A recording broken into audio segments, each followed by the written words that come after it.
Hello বন্ধুরা, সবাই কেমন আছো? তো সকাল সকাল ডিউটি যাওয়ার জন্য আমি রেডি হয়ে গেছি এবং স্টেশনে এসে বাইক রেখে ট্রেনের জন্য ওয়েট করছি। একটা স্টেশনের পরের স্টেশনে গিয়ে নামবো। তো যে স্টেশনে আমি দাঁড়িয়ে আছি সেই স্টেশনটা দেখো, জুম করে আমি দেখাচ্ছি। তো ওয়েট করছিলাম, সেই মুহূর্তে ট্রেন চলে আসলো। তো এই ট্রেনটা প্যাসেঞ্জার ট্রেন। ট্রেনে করে উঠে আমি এরপরে একটা স্টেশন, তারপরের স্টেশনে আমি গিয়ে সেখানে কাজ হবে। তো অতবার আমি চলে আসলাম আমাদের সাইডে। সেখানে আমাদের ওএফসি কেবল, রেলের ওএফসি কেবল টানা হচ্ছিল। এতগুলো ওএফসি কেবল আমি টেনে দিয়েছি লেবারদেরকে নিয়ে।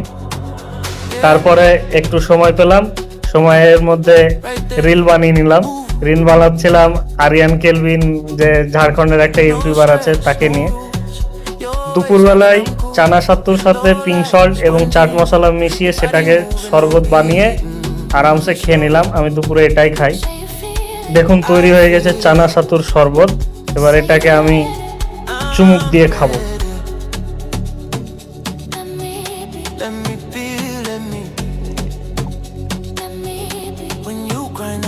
খাওয়া দাওয়া শেষ করে একটু ক্যামেরাটা ঘুরিয়ে নিলাম এবং দেখুন ওই গাছের নিচে আমাদের লেবাররাও দুপুরের খাওয়া খাচ্ছে। আবার পুনরায় কাজ চালু হয়ে গেল। আমরা এখানে রেলে বিভিন্ন রকমের কেবল টানি, কোয়াড কেবল, ওএফসি কেবল, 30 কোর, 24 কোর, 12 কোর, 16 কোর, বিভিন্ন রকমের কেবল আমাদেরকে এইভাবে পাইপের মধ্যে দিয়ে পুলিং করতে হয়। কাজ শেষ হয়ে গেলে আবার পুনরায় আমার রুমে ফেরার জন্য স্টেশনে চলে আসলাম। তো যে স্টেশনটায় দাঁড়িয়ে আছি সেই স্টেশনটার নাম হচ্ছে জেনাপুর। তো বহুক্ষণ ধরে ট্রেনের জন্য অপেক্ষা করছি, অনেকক্ষণ ধরে অপেক্ষা করছিলাম। মোটামুটি প্রায় 1 ঘন্টার উপর ট্রেনের জন্য ওয়েট করতে হয়েছিল। প্যাসেঞ্জার ট্রেন তো, উড়িষ্যার এই সাইডে বহুত লেট করে ট্রেন আসে। তো অনেক অপেক্ষার পর শেষমেশ ট্রেনটা চলে আসলো এবং সেই ট্রেন ধরে আমি রওনা দিলাম আমার রুমের উদ্দেশ্যে। অবশেষে স্টেশন থেকে নেমে আমার রুমের জন্য রওনা দিলাম।